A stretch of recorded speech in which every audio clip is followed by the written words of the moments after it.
یا وقفا وسلام علی عبادہ الذین اصطفیٰ اما بعد قال اللہ تبارک و تعالی ان کل شیء خلقناہ بقدر وقال فی موضع آخر وخلق کل شیء فقدرہ تقدیرا۔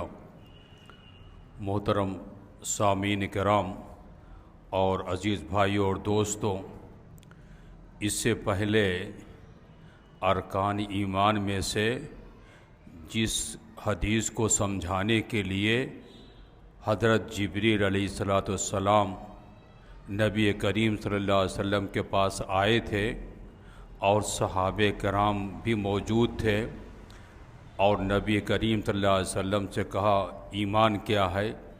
تو نبی کریم صلی اللہ علیہ وسلم نے بیان کیا ان تؤمن باللہ و ملائکتہ و کتبہ و تؤمن باللہ و ملائکتہ و کتبہ و رسلہ والیوم الآخر والقدر خیرہ و شرہ۔ ایمان ہے کہ اللہ پر ایمان لانا، فرشتوں پر ایمان لانا، اللہ کے رسولوں پر ایمان لانا، کتابوں پر، اللہ کی کتابوں پر ایمان لانا، آخرت کے دن پر ایمان لانا، اور تقدیر کی اچھائی اور برائی پر ایمان لانا۔ یہ 6 ارکان ایمان کے ہیں۔ چنانچہ میں نے اس سے پہلے ایمان باللہ اور فرشتوں پر ایمان لانا، ایمان بالملائکہ اور رسولوں پر ایمان لانا، کتابوں پر ایمان لانا اور آخرت پر ایمان لانے سے متعلق میں نے بیان کیا۔ آج تقدیر پر ایمان لانا اور اس کے مراتب کیا ہیں، اس کے بارے میں حدیثیں کیا ہیں، ان سے متعلق انشاءاللہ بیان کروں گا تاکہ یہ ارکان ایمان کا پورا مکمل ہو جائے۔ تقدیر پر ایمان کا مفہوم، جیسے اب کہا جائے کہ تقدیر پر ایمان لانا، تو ایک جاہل آدمی، کم پڑھا لکھا آدمی جو حدیث کی کتابوں کا مطالعہ نہیں کیا ہے تو کہے گا کہ تقدیر پر ایمان لانے کا مطلب کیا ہے۔ تو چنانچہ بیان کیا تقدیر پر ایمان کا مفہوم ہے اس بات کا پختہ اعتقاد رکھنا کہ ہر خیر و شر اللہ تعالیٰ کے فیصلے اور تقدیر کے مطابق وجود میں آتا ہے، اچھا برا سب اللہ تعالیٰ کی تقدیر کے مطابق وجود میں آتا ہے۔ اللہ تعالیٰ جو چاہتا ہے وہی کرتا ہے، ہر چیز اس کے ارادے کے مطابق ہے، کوئی چیز بھی اس کی مشیت و تدبیر سے خارج نہیں۔ اسے ہر چیز کے ہونے سے پہلے اس کا علم تھا۔ اللہ نے اپنے بندوں کے آئندہ حالات سے واقف تھا، وہ یہ بھی جانتا تھا کہ ان کا رزق کتنا ہوگا، عمر کتنی ہوگی اور اعمال کیسے ہوں گے۔ چنانچہ اس نے اپنے علم کے مطابق کائنات کی تخلیق سے پہلے، آسمان و زمین کی اور آدم کی تخلیق سے پہلے ہر چیز کی تقدیر لکھوا دی۔ اب جو بھی کچھ ہو رہا ہے اس کے علم و تقدیر ارادے کے مطابق ہی ہو رہا ہے۔ یہ میں نے وضاحت کیا، ابھی دلیلیں اس کے بارے میں ہم دیں گے۔ خلاصہ یہ ایک لمبی بحث کیا، میں نے بتایا کہ تقدیر اس چیز کا نام ہے اللہ تعالیٰ کو پہلے سے علم تھا اور اس نے اپنے علم کے مطابق قیامت تک ہونے والے ہر کام کو قلم کے ذریعے سے لکھوا دیا۔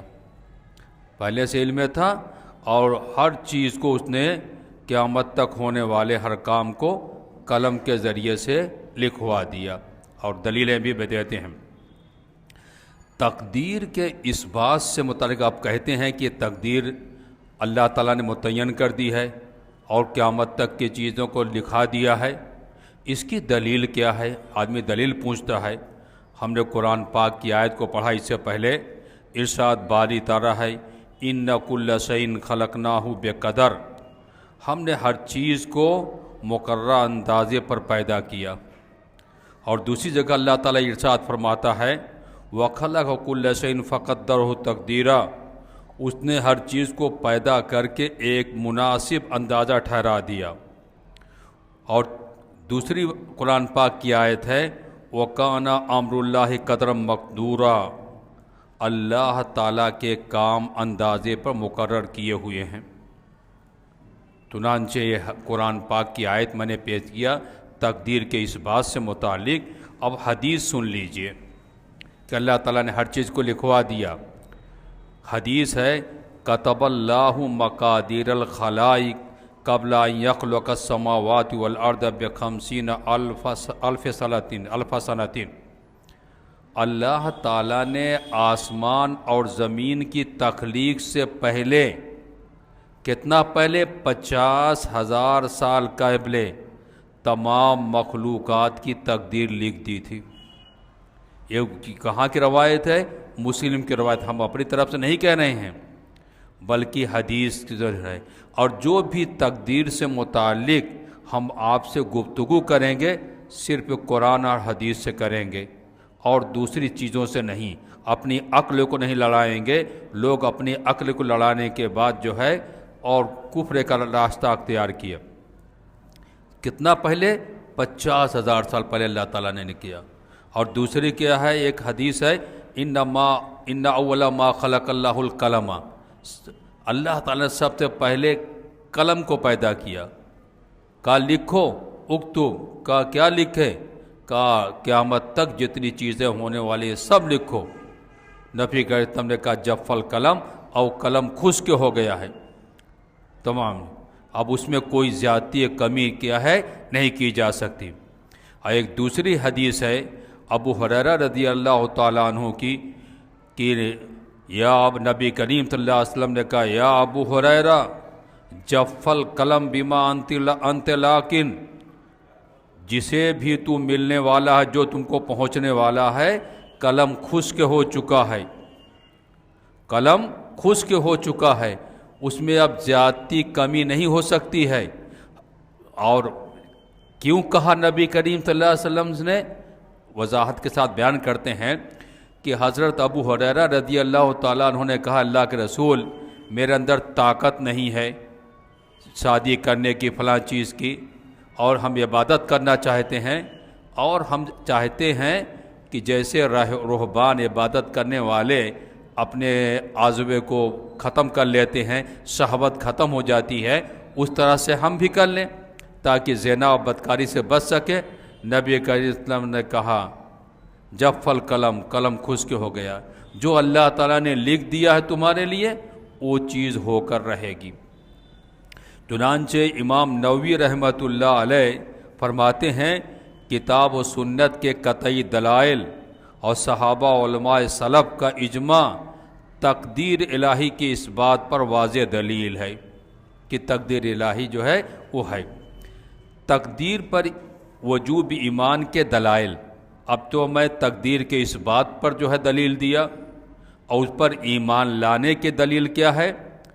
ان تؤمن بالقدر خیرہ و شرہ، کہ تم ایمان لاؤ تقدیر کی اچھائی اور برائی پر۔ ایک بیان کر دیا، ارکان ایمان میں سے ایک رکن بیان کیا گیا۔ اور ایک دوسری حدیث ہے، اختصار کے ساتھ بیان کر رہا ہوں، ابن دیلمی رحمہ اللہ بیان کرتے ہیں کہ میں ابی بن کعب صحابی رسول کے پاس گیا اور عرض یہ کیا کہ میرے دل میں تقدیر کے متعلق کچھ اعتراضات ہیں، کچھ شبہہ ہیں، مجھے کوئی ایسی حدیث بیان کیجئے جس کی وجہ سے میرے دل سے یہ چیز ختم ہو جائے، میرے دل سے یہ چیز ختم ہو جائے۔ کن کے پاس گئے ہیں؟ صحابی رسول ابی بن کعب کے بعد، ابی بن کعب کے بعد۔ تو ابی بن کعب رضی اللہ تعالیٰ عنہ نے کہا لو انفقت مثل احد ذهبا ما قبلہ اللہ حتی تؤمن بالقدر، کہ اگر تم احد پہاڑ کے برابر بھی سونا خرچ کر دو اللہ کے راستے میں تو اللہ تعالیٰ اسے قبول نہیں کرے گا یہاں تک کہ تم تقدیر پر ایمان لاؤ، تقدیر پر ایمان لاؤ، اور یقین کر لو کہ جو تمہیں پہنچنے والا ہے وہ تم سے خطا نہیں ہو سکتا، اور جو تم سے خطا ہونے والا ہے وہ تم سے پہنچ نہیں سکتا، تم کو پہنچ نہیں سکتا، اور تم اگر اس عقیدے کے بغیر فوت ہوئے تو جہنمیوں میں سے ہوگے۔ یہ کہ میں اگر ایسا کام کرتا تو بچ جاتا، اگر 2 دن پہلے آ گیا ہوتا تو ایسے ہو جاتا، نہیں، جو اللہ تعالیٰ نے لکھ دیا ہے وہ واقع ہونے والا ہے۔ اگر اس پر ایمان لے رہے ہو تو جہنمیوں سے ہوں۔ کس میں سے ہو جاؤ گے؟ یہ ہیں چنانچہ ابن دیلمی کہتے ہیں اس کے بعد میں دوسرے صحابی کے پاس گیا، تیسرے صحابی کے پاس گیا، جو صحابہ کرام تھے ان سے پوچھنے لگا، سب نے وہی بات کہی جو ابی بن کعب نے کہا کہ اللہ کے راستے میں جتنا بھی خرچ کر دو، اگر اس پر ایمان نہیں ہے تو اللہ تبارک تعالیٰ تمہارے ایمان کو قبول نہیں کرے گا اور جہنم میں جاؤ گے۔ اس لیے ارکان ایمان میں سے کہا گیا ہے کسی رکن کا انکار کرنے والا مومن نہیں، یہ بیان کر دیا۔ اور ایک دوسری روایت ہے عبداللہ بن عمر رضی اللہ تعالیٰ عنہ سے روایت ہے، اب وضاحت کے ساتھ بیان کرنا چاہتا ہوں میں کہ کوفہ سے کچھ آدمی عبداللہ بن عمر رضی اللہ تعالیٰ عنہ کے پاس گئے اور کہا فلاں نے آپ کو سلام کہا ہے، جب آپ کو کوئی سلام کرے گا تو آپ کہیں گے علیک السلام وعلیہ السلام۔ تو عبداللہ بن عمر رضی اللہ تعالیٰ عنہ نے کہا مجھے معلوم ہوا ہے کہ اس نے کچھ بدعت ایجاد کر لی، کچھ بدعت ایجاد کر لی۔ بدعت ایجاد کا مطلب کیا؟ تقدیر کے بارے میں کچھ اس کے شبہات ہیں، اعتراضات ہیں۔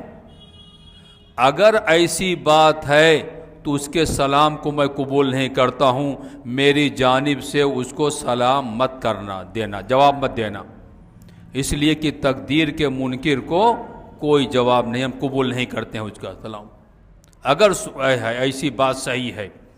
اور اس کے بعد عبداللہ بن عمر نے کہا کہ نبی کریم صلی اللہ علیہ وسلم نے کہا میری امت میں مسخن خسفن، کہ میری امت میں کچھ ایسے لوگ ہوں گے جن کی صورتیں مسخ ہو جائیں گی، چہرہ گدھے کا بن گیا، چہرہ بگڑ گیا، اور بہت سے ایسی چیزوں کے بارے میں محدثین نہیں علماء نے لکھا ہے کہ صحابہ کرام کو برا بھلا کہنے والے یا تقدیر کا انکار کرنے والے، اعتراض کرنے والے، ان لوگوں کے چہروں کو جو ہے بندر اور سور کے جیسے چہرہ بن گیا۔ تو مطلب کہ لوگوں نے لکھا ہے، ہمیں تجربات کے اعتبار سے اور حدیث سے بھی شاید ہے، صورتوں کے مسخ ہو جانے۔ اسی لیے آپ دیکھیں گے آپ کا اگر دوست کوئی ہو، دوست ہو نہیں سکتا کوئی شیعہ ہے، یہ لوگ تقدیر کا انکار کرتے ہیں، بدا کہتے ہیں کہ اللہ تبارک تعالیٰ کو پہلے سے علم نہیں تھا، پہلے سے علم نہیں تھا، بعد میں علم ہوا، تو گویا کہ تقدیر کے انکار کرتے ہیں۔ اب ان کے چہروں کو اگر دیکھیں آپ مرنے کے وقت یا اس کے بعد دیکھیے جو بڑھاپے کو پہنچتے ہیں کیا صورت ہوتی ہے، کبھی آپ دیکھ لیجئے، اسی چیز کو مسخ کہتے ہیں، جو ہے چہرہ کالا اور دوسری شکل کا ہو جاتا ہے۔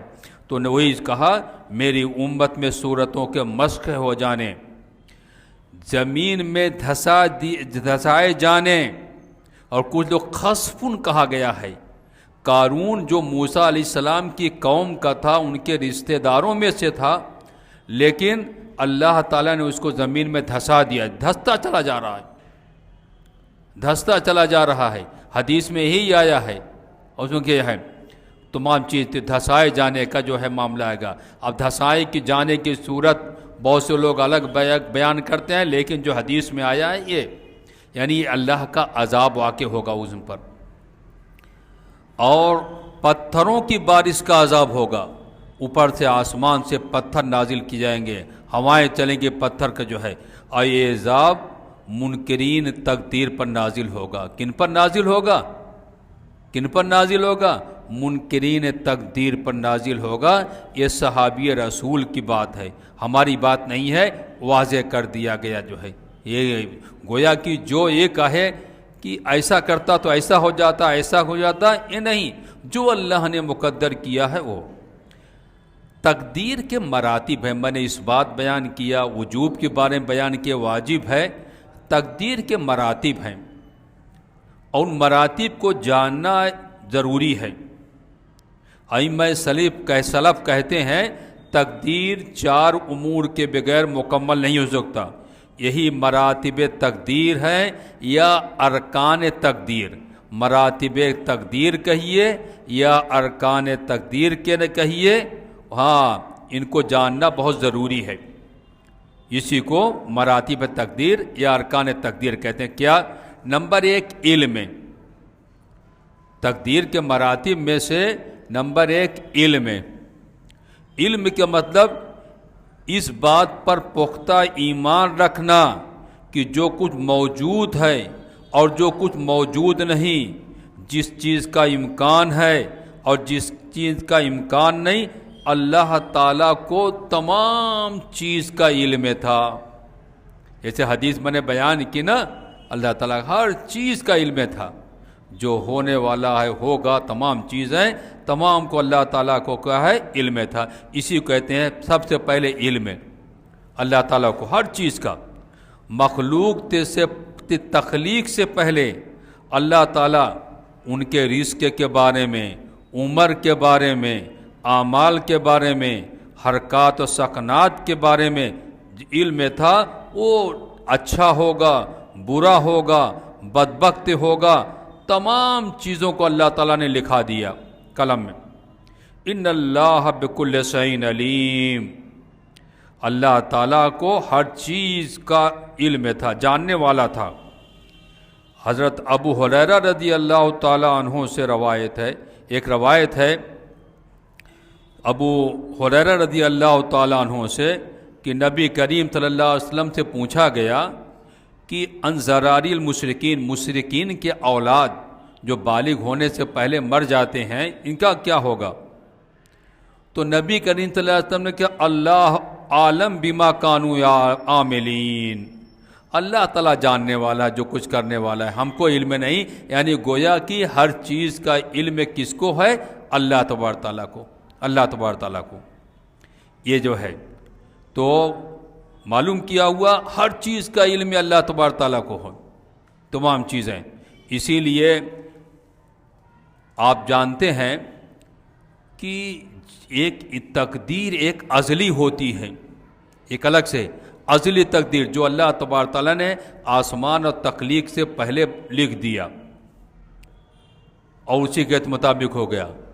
ایک تقدیر عمری ہوتی ہے، جب انسان کو جو ہے پیدائش ہوتی ہے بچے کی، اور اس سے پہلے نطفہ کی شکل ہوتا ہے 40 دن، پھر گوشت کا لتھڑا ہوتا ہے، پھر انسان 4 مہینہ کے بعد اس کے اندر روح پھونکی جاتی ہے۔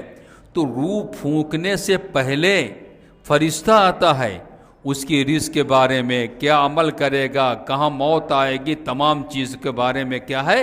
اللہ تبارک تعالیٰ لکھا دیتا ہے۔ پھر اس کے بعد روح پھونکی جاتی ہے۔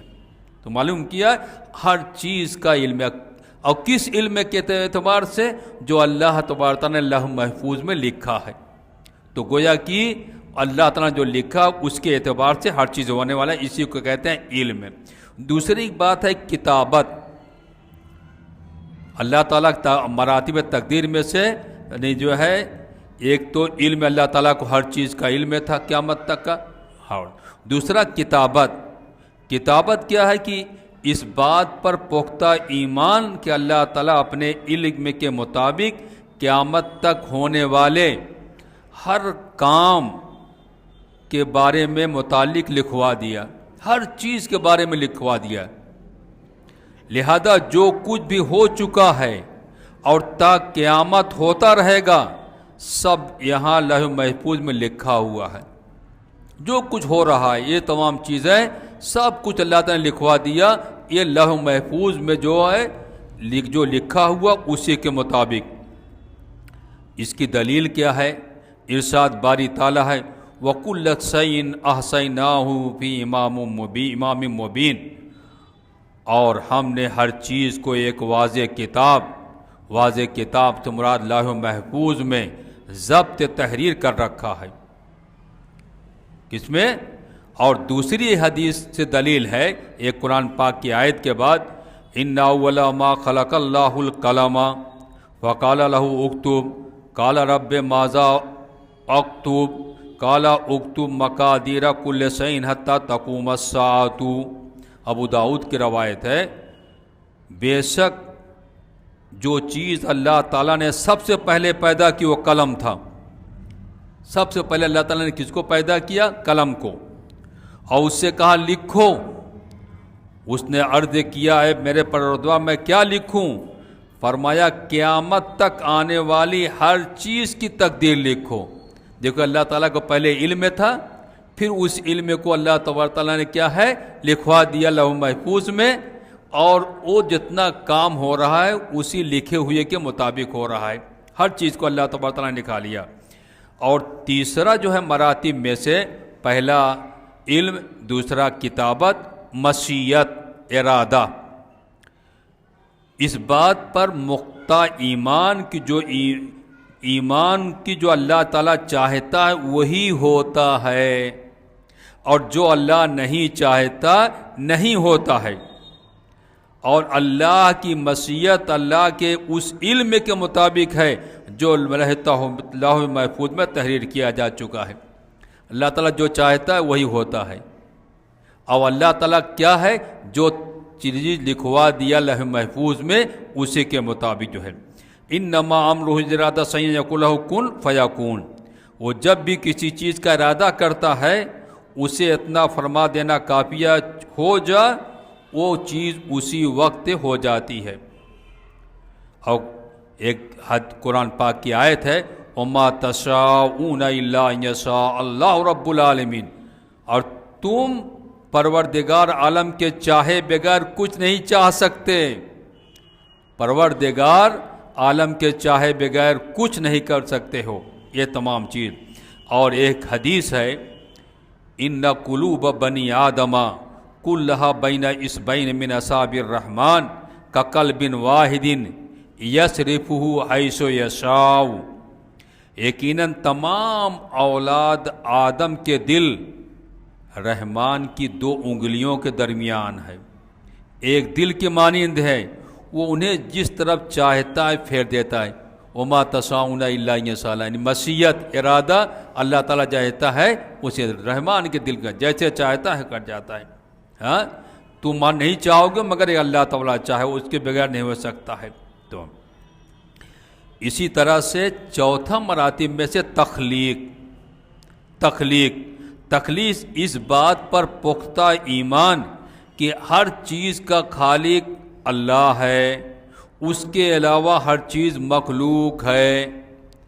وہ ہر عامل اس کے عمل، ہر متحرک اس کی حرکت، ہر ساکن اس کی سکونت کا خالق، ہر چیز کا خالق ہے. ایک تابعی ہے، بڑے تابعی، نام میں بھی بھول رہا ہوں، ان کے پاس ایک آدمی آیا اور کہا کہ ابلیس کو، شیطان کو کس نے پیدا کیا؟ شیطان کو کس نے پیدا کیا؟ کہا اللہ اکبر، نعوذ باللہ من ذالک، اللہ کے علاوہ اور کوئی بھی خالق ہے؟ اللہ کے علاوہ کوئی اور خالق ہے؟ نہیں. تو ابلیس کو، شیطان کو پیدا کرنے والا بھی اللہ تعالیٰ ہے، آدم کو بھی پیدا کرنے والا ہے. تخلیق اللہ تبارک تعالیٰ جو چاہے گا ہر چیز کو، مخلوق کا ہر چیز کو پیدا کرنے والا ہے. ایک حدیث قرآن پاک کی آیت ہے اللہ خالق کل شیء وهو علی کل شیء وکیل. اللہ ہر چیز کا خالق ہے اور ہر چیز کا کارساز ہے. اور دوسری جگہ قرآن میں واللہ خلقکم ما تعملون. دیکھو اللہ تعالیٰ نے پیدا کیا ہے تمہیں، اور جو تم عمل کرتے اس کو بھی پیدا کیا. اللہ نے تمہیں بھی پیدا کیا اور جو تم عمل کرتے ہو اس کو بھی پیدا کیا. یہاں آ کے بیٹھے ہو سن رہے ہو, یہ اللہ تعالیٰ نے لکھ دیا ہے تمام چیز کے لیے. کچھ لوگ جو ہے چائے پی رہے ہیں, کچھ الگ کہیں, تو اللہ تعالیٰ نے ہر چیز کو لکھ دیا ہے. اور دوسری جگہ قرآن پاک کی آیت بخاری کی روایت ہے, کان اللہ ولم یکن شیء غیرہ وکان عرشہ علی الماء وکتب فی الذکر کل شیء خلق السماوات والارض. یہ دیکھیے بہت اہم, اللہ تھا, اللہ سے پہلے کوئی چیز نہیں تھی. اللہ تھا, اللہ تعالیٰ سے پہلے کوئی چیز نہیں تھی. دیکھیے اب جو بدتگی ہے, وَكَانَ عَرْشُهُ عَلَى الْمَاءِ, اور اللہ تعالیٰ کا عرش کس پر تھا؟ پانی پر تھا. نہیں اللہ کا پایا گیا, اللہ تعالیٰ نے عرش کو پیدا کیا, پانی کو پیدا کیا, پانی پایا گیا, عرش پایا گیا, اللہ نے پیدا کیا. عبداللہ بن عباس رضی اللہ تعالیٰ عنہ سے پوچھا گیا یہ پانی کس پر تھا؟ تو انہوں نے بیان کیا علی متن الہوا, ہوا پر پانی, اور پانی پر اللہ تعالیٰ کے عرش. اب کیا آگے سمجھیے, وَكَتَبَ فِي الذِّكْرِ كُلَّ شَيْءٍ وَخَلَقَ السَّمَاوَاتِ وَالْأَرْضَ, اللہ تعالیٰ نے لوح محفوظ میں ہر چیز لکھ دیا. جو قلم کو پیدا کیا, لکھنے کے ہر چیز کو لکھ دیا. اور اس کے بعد اللہ تعالیٰ نے آسمان اور زمین کو 6 دنوں میں پیدا کیا. 4 دن زمین میں, 2 دن آسمان میں, اور آخری وقت میں آدم علیہ السلام کو پیدا کیا اللہ تعالیٰ نے, روح پھونکی. اور آدم علیہ السلام سے بہت پہلے ابلیس کو پیدا کیا تھا اللہ تعالیٰ نے. تمام چیز یہ دیکھیے, وَكَتَبَ فِي الذِّكْرِ كُلَّ شَيْءٍ, ہر چیز کو اللہ تعالیٰ نے لکھ دیا. اور آسمان اور زمین کو پیدا کیا اللہ تبارک تعالیٰ نے. تو معلوم ہوا یہ تخلیق ضروری ہے اس کے بعد جو ہے. اور اسی وجہ سے اللہ تعالیٰ بندوں کو بھی خالق ہے, اور بندوں کے افعال کا بھی, یعنی ہر خیر و شر کا بھی, کفر ایمان کا بھی, اطاعت اور معصیت کا بھی اللہ تعالیٰ اپنی مشیت سے خود پیدا فرمایا ہے. جیسے کہا قُلْ لَنْ يُصِيبَنَا إِلَّا مَا كَتَبَ اللَّهُ لَنَا, آپ محمد صلی اللہ علیہ وسلم کہہ دیجئے ہمیں ہرگز کچھ نہیں پہنچا مگر وہی جو اللہ ہمارے لیے لکھا ہوا ہے پہلے سے. ہم کو جو پہنچا ہے وہ اللہ نے پہلے لکھ دیا ہے, اور اسی کی وجہ سے کیا ہے پہنچا ہوا.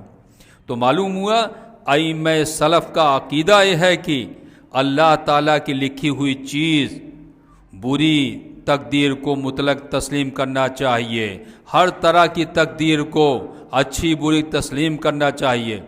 یہ کس کا ہے؟ ائمہ سلف, صحابہ کرام, تابعین کا ہے نا. ہر قسم کے پیش آمدہ حالات کو تقدیر الہی کا حصہ سمجھنا چاہیے. کوئی معاملہ ہو گیا, کیا بات ہو گیا, فلاں چیز, اللہ تعالیٰ نے جو مقدر کیا تھا وہ ہوا. جیسے اللہ تعالیٰ کل من عند اللہ, اللہ تعالیٰ کہہ رہا قرآن پہ, کہہ دیجئے محمد صلی اللہ علیہ وسلم ہر چیز اللہ تبارک تعالیٰ کی طرف ہے. جب بھی کوئی مصیبت پہنچے گھبرانا نہیں چاہیے, رونا نہیں چاہیے, چلانا نہیں چاہیے. اللہ تعالیٰ پر تو کیا ہے, بلکہ ایمان بالقدر کے خلاف کوئی بات کریں گے تو شیطان خوش ہوگا. کون شیطان ہوگا؟ شیطان خوش ہوگا کہ وہ تو گمراہ ہو گیا ہے, جہنم میں جائے گا, اور چاہتا ہے کہ دوسروں کو بھی کیا ہے ہم کریں. ہمارے یہاں بہت دستور ہے, یہ اگر ایسا کرتا تو ایسا ہوتا, ایسا کرتا تو ایسا ہوتا. اس کے بارے میں بھی سن لیجئے آپ. حدیث نبی کیا ہے, یہ تقدیر سے فرمان نبی ہے, فَإِنْ أَصَابَكَ شَيْءٌ فَلَا تَقُل لَّوْ أَنِّي فَعَلْتُ كَذَا وَكَذَا وَلَكِنْ قُلْ قَدَّرَ اللَّهُ مَا شَاءَ فَعَلَ فَإِنَّ لَوْ تَفْتَحُ عَمَلَ الشَّيْطَانِ. یہ مسلم کی روایت ہے.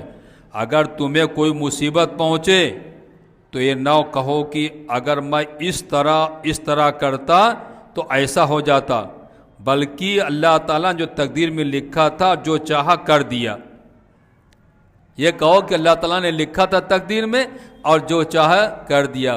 بہت سے لوگ یہ کہتے ہیں کہ مولانا یا بہت جو سے ہمیں 50 سال کی عمر ہو گئی آپ کی, اگر وہاں پر کچھ زمین لیے ہوتے آج بیچتے یہ کر دیتے. تو جو اللہ تعالیٰ مقدر کیا ہے نہیں کیا ہے تو آپ اس میں چلانے کے بعد ہر چیز اللہ تعالیٰ لو، یہ لو کی اگر ایسا کرتا یہ شیطان کے عمل کو کھول دیتا ہے اور شیطان اس سے خوش ہوتا ہے. اب ایک ذہن میں ایک اعتراض آتا ہوگا کہ اگر اللہ تعالیٰ نے ہر چیز کو پہلے سے لکھ دیا اور جو لکھا ہوا اسی کے مطابق انسان عمل کرے گا اچھا اور برا، ہاں تو عمل چھوڑ دینا چاہیے. جو نماز پڑھتے ہیں، زکوٰۃ دیتے ہیں، تمام چیز کرتے ہیں، یہ سب کچھ جب پہلے سے لکھا جا ہوا کہ جنتی کون ہے جہنمی کون ہے تو عمل کی کیا ضرورت. یہ ہوتا ہے انسان بہت سے اعتراضات کرتے ہیں. ارے یہ اعتراض بھی نبی کریم صلی اللہ علیہ وسلم کے پاس پیش کیا گیا. صحابہ کرام نے کہا کہ اللہ کے رسول صلی اللہ علیہ وسلم اگر ایسا ہی معاملہ ہے کہ اللہ تعالیٰ ہر چیز کو مقدر کر دیا ہے تو عمل کی کیا ضرورت، عمل کی کیا ضرورت تمام چیز. تو نبی کریم صلی اللہ علیہ وسلم ما منکم من احد الا وقد کتب مقعدہ من النار ومقعدہ من الجنہ. قالوا یا رسول اللہ افلا نتکل علی کتابنا وندع العمل قال لا اعملوا فکل میسر لما خلق له اما من کان من اہل السعادہ فسیسر لعمل السعادہ واما من کان من اہل الشقاوۃ فسیسر لعمل الشقاوۃ ثم قرأ فاما من آتی واتقى وصدق بالحسنى. یہ بتا رہا ہوں نبی کریم صلی اللہ علیہ وسلم کی حدیث ہے کہ نبی کریم صلی اللہ علیہ وسلم نے تم میں سے جتنے بھی آدمی ہیں ان کا ٹھکانہ جہنم میں اور جنت میں لکھ دیا گیا ہے کہ کون جنت میں جائے گا اور کون جہنم میں جائے گا. تو صحابہ کرام نے کہا اللہ کے رسول اپنے لکھے ہوئے پر ہم بھروسہ کر لیں اور عمل کرنا چھوڑ دیں، لکھا ہوا تو جاؤں گا جنت میں، اور عمل کرنا چھوڑ دیں. تو نبی کریم صلی اللہ علیہ وسلم کا نہیں، عمل کرو. جس کے لیے جو لکھ دیا گیا ہے اللہ تعالیٰ وہ عمل اس کے لیے آسان کر دیتا ہے. اگر جنتی لکھ دیا گیا ہے تو آپ کا وہ عمل جنت والا عمل آسان کر دیتا ہے، اور اگر جہنمی لکھ دیا گیا ہے تو انسان کے لیے وہ جہنمی والا عمل کیا کر دیتا ہے، آسان کر دیتا ہے. اللہ تبارک تعالیٰ یہ نہیں کہ چھوڑ دیں بلکہ اس پر عمل کرنا چاہیے. اللہ تعالیٰ جو ہے اس چیز کو آسانی کر دیتا ان کے لیے. ہاں تو چنانچہ حافظ ابن حجر رحمہ اللہ نے فرمایا کہ نبی کریم نہایت حکمت سے بھرپور جواب دیا کہ عمل کرو، تم پر عبودیت واجب ہے، اسے لازم عبادت کرنا تم پر واجب ہے، اور ربوبیت کے کانوں میں دخل مت دو کہ کون جنت میں داخل کر رہا ہے کون جو نہیں جا رہا ہے. یہ تمہارا کام نہیں ہے، یہ اللہ تبارک تعالیٰ کا کام ہے. تمہارا کام صرف کیا ہے، عمل کرنا ہے. کیا کرنا ہے؟ کتنی اچھی طریقے سے نبی کریم صلی اللہ علیہ وسلم نے سمجھایا کہ تمہارا کام عبادت کرنا ہے، اور رب کے کام میں جنت میں داخل کرنا نہ کرنا یہ اللہ تعالیٰ کا کام ہے، اس میں دخل مت دو. وہ اللہ تعالیٰ جو ہے جس کو جس لیے پیدا کیا اس کے عمل کو کیا ہے، آسان کر دے گا. اب یہ تقدیر حقیقی ہے، اللہ تعالیٰ نے ہر چیز کو لکھ دیا ہے. اب اس کو سمجھیے. ایک اور نے آدم علیہ السلام کا نام سنا ہوگا آپ نے. اللہ تبارک تعالیٰ نے اپنے ہاتھ سے بنایا، روح پھونکی، فرشتوں کو سجدہ کرایا اور جنت میں داخل کیا. اور آدم علیہ السلام کو جنت میں سکون نہیں تھا تو حوا کو پیدا کیا، اور قرآن پاک نے کہا ہے لیسکن الیہا، تاکہ حوا کے ذریعے سے آدم کو سکون حاصل ہو. سکون انسان کو ملتا ہے عورت کے ذریعے سے. اللہ تعالیٰ نے حوا کو پیدا کیا. ہاں اور اس کے بعد درخت کے قریب جانے سے منع کیا، لیکن آدم علیہ السلام نے حوا کے بہکانے میں درخت کا پھل کھا لیے. زمین پر اتار دیے گئے. کہاں اتار دیے گئے؟ زمین پر. اور جنت کے تمام چیزوں سے محروم ہو گئے. تو موسیٰ علیہ السلام جو بنی اسرائیل کے نبی تھے، اللہ تعالیٰ نے ان پر تورات نازل کیا، تو دونوں کی ملاقات ہو گئی آسمان پر مرنے کے بعد. نبی کریم صلی اللہ علیہ وسلم کی حدیث میں بیان کر رہا ہوں. تو آدم علیہ السلام اور موسیٰ علیہ السلام میں بحث چلی، مناظرہ ہوا. تو موسیٰ علیہ السلام نے کہا کہ آپ کی وجہ سے ہم جنت سے نکالے گئے، اگر آپ نہ کھائے ہوتے تو جنت میں آرام کے ساتھ رہتے، دنیا کے جو ہے مغز ماری نہ پائی جاتی، یہ مصیبت نہ پائی جاتی. تو آدم علیہ السلام نے کہا موسیٰ ہو؟ کہا ہاں. بنی اسرائیل کے نبی؟ کہا ہاں. کہا کون کتاب تم کو دی گئی؟ کہا تورات. وہ تورات وہ کتاب ہے جس کتاب کو اللہ تعالیٰ نے اپنے ہاتھ سے لکھا، تختیوں کی شکل میں اپنے ہاتھ سے لکھا. وہ کتاب اللہ تعالیٰ نے آپ کو دیا. تو آدم علیہ السلام نے کہا کہ پڑھے ہو تورات؟ اس میں لکھا ہے کچھ کہ میرے تخلیق سے کتنا پہلے تورات لکھی گئی؟ آدم علیہ السلام کے روح پھونکے جانے کے کتنا پہلے لکھی گئی تورات؟ کہا 40 سال پہلے. کہا تو تورات میں پڑھا کہ آدم نے غلطی کی اور نکال دیے گئے؟ کہا ہاں. تو کہا مجھ کو برا بھلا کہے تو اللہ تعالیٰ نے پہلے سے مقدر کر دیا، جو اللہ تعالیٰ نے لکھ دیا ہے وہ واقع ہونے والا ہے. نبی کریم صلی اللہ علیہ وسلم نے کہا آدم علیہ السلام غالب آ گئے. کن پر؟ موسیٰ علیہ السلام پر. یہ دلیل پیش کیا ہے اس بات یعنی ایک تقدیر کے اس بات کے بارے میں مشکات المصابیح وغیرہ میں یہ تمام چیزیں کی ہے. اور اس کے علاوہ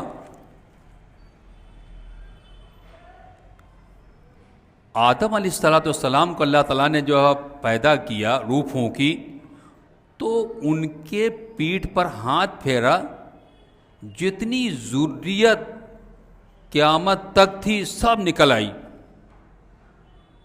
اس لیے کہ تمام ذریت کے جو ہے خالی والے اصل آدم علیہ السلام ہیں.